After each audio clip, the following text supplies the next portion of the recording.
जैसे मेरे परिवार का मतलब पूरे खानदान की बात करो, सब आरक्षण विरोधी है। मैं आरक्षण समर्थक हूँ और धूमधाम से समर्थन करता हूँ। गालियाँ खाता हूँ सबकी, लेकिन करता हूँ। उनको समझा नहीं सकता।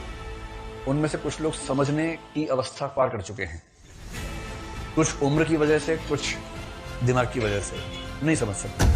तो एक तर्क सवर्ण समाज की ओर से अक्सर आता है, 70 साल से आरक्षण दे रहे हो यार, कब तक दोगे? कितना आरक्षण? 50%। कितने लोगों को? तो इसका मोटा मोटा उत्तर यह है कि भारत में SC, ST, OBC, महिला, विकलांग इन सबको मिला ले तो जनसंख्या बनती है 90%। 90% आबादी को 49.49% आरक्षण 70 साल से हम दे रहे हैं, और इस बात से बहुत लोगों के पेट में खलबली मची हुई है।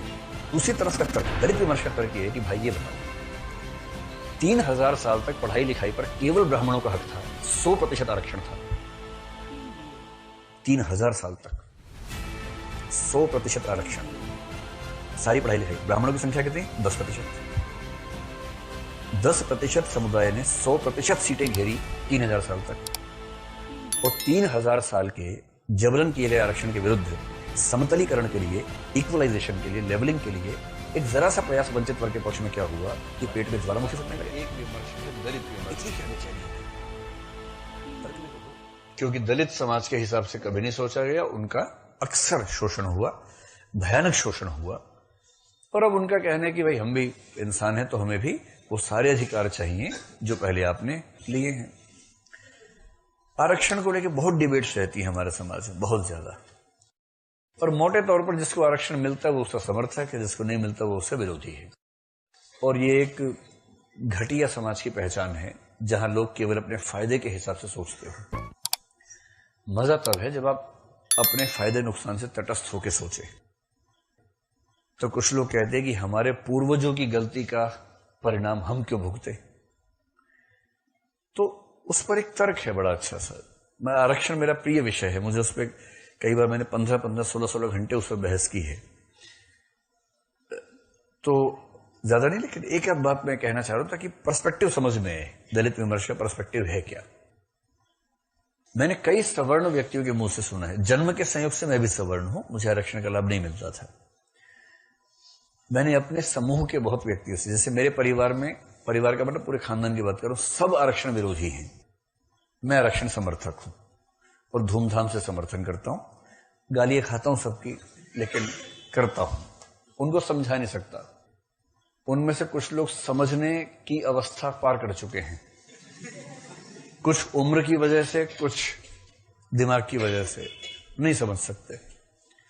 तो मैं भी ज्यादा प्रयास भी नहीं करता, लेकिन हाँ कोई भिड़ जाए तो फिर भिड़ जाता हूं साथ में, क्या करें। लेकिन आप लोग अभी उस अवस्था में नहीं कि समझने के से पार हो गए हैं। आप तो समझ ही सकते हैं। आप तो अपने चिंतनशीलता के एकदम चरम स्तर पर इस उम्र में है। यही उम्र सबसे अच्छी होती है समझने के लिए। तो एक तर्क सवर्ण समाज की ओर से अक्सर आता है, 70 साल से आरक्षण दे रहे हो यार, कब तक दोगे? कितना आरक्षण? 50%।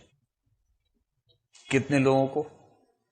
तो इसका मोटा मोटा उत्तर यह है कि भारत में SC, ST, OBC, महिला, विकलांग इन सबको मिला ले तो जनसंख्या बनती है 90%। 90% आबादी को 49.49% आरक्षण 70 साल से हम दे रहे हैं, और इस बात से बहुत लोगों के पेट में खलबली मची हुई है। ठीक है, मत सकते, कोई खास बात नहीं है। दूसरी तरफ का तर्क, दलित विमर्श का तर्क यह है कि भाई ये बताओ, 3000 साल तक पढ़ाई लिखाई पर केवल ब्राह्मणों का हक था, 100% आरक्षण था। 3000 साल तक 100% आरक्षण, सारी पढ़ाई लिखाई। ब्राह्मणों की संख्या कितनी? 10%। 10% समुदाय ने 100% सीटें घेरी 3000 साल तक, और अब 70 साल से परेशान हो रहे हैं। व्यवसाय की दुनिया में वैश्य समुदाय का लगभग 100% आरक्षण रहा। इस पर तो कभी नहीं बोला किसी ने।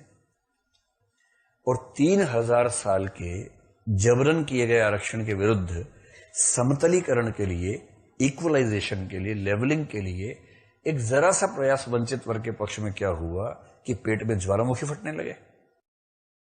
इतनी क्या बेचैनी है भाई? तर्क भी तो हो। खाली हवा में थोड़ा ना होगा कुछ। हाँ, तब पढ़ाई का महत्व था ही नहीं। ओहो, क्या बात है, क्या बात है, अरे अद्भुत। अगर पढ़ाई लिखाई का महत्व नहीं था तो वर्ण व्यवस्था में सबसे ऊपर ब्राह्मण क्यों माने गए, सबसे नीचे क्यों नहीं माने गए? सोचना जरा, ठीक है। अभी हम बहस शुरू नहीं करना चाह रहे। विश्वास कीजिए कि इस मुद्दे पर हम 15-16 घंटे बहस कर सकते हैं और मैं आपको कन्विंस भी कर लूंगा, मुझे उसमें जरा भी संशय नहीं है। अभी तो मेरा पर्पस सिर्फ इतना है कि दलित विमर्श का एंगल समझें, वो क्या कहना चाह रहे हैं। उनका यह कहना है कि कई हजार साल से शोषण हुआ, हमें मनुष्य तो समझो भाई, अधिकार तो दो हमें। एक कविता आप लोग का पाठ्यक्रम में है, नागार्जुन की हरिजन गाथा, उसको पढ़िएगा तो आपको हरिजन होने की त्रासदी का मतलब समझ में आएगा।